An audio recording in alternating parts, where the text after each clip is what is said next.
l'estate, come in un romanzo l'eroina visse veramente prigioniera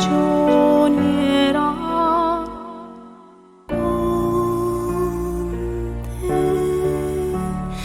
Dietro la finestra guardavamo le rondini sfrecciate in alto e in verticale, ogni tanto un aquilone nell'aria curva dava obliquità a quel tempo che lascia andare via, che lascia andare via idrogeni nel mare dell'oblio.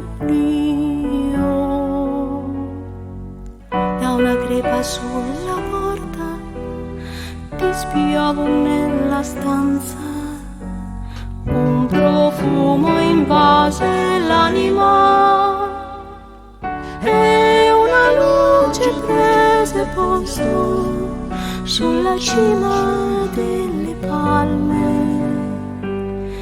Con te dietro la finestra guardavamo le rondini sfrecciate in alto e in verticale lungo strade di campagna. Stavamo bene, per orgoglio non dovevi lasciarmi andare via, lasciarmi andare via.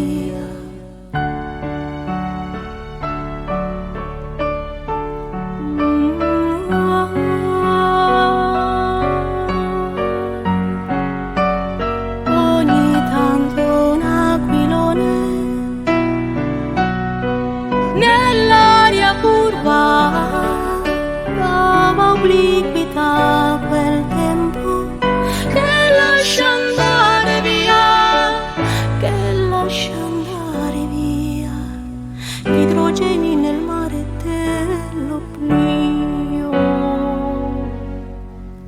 Quando me ne andai di casa vinsi un'allegria ridicola. I ragazzi uscivano da scuola dietro alla stazione sopra una corriera.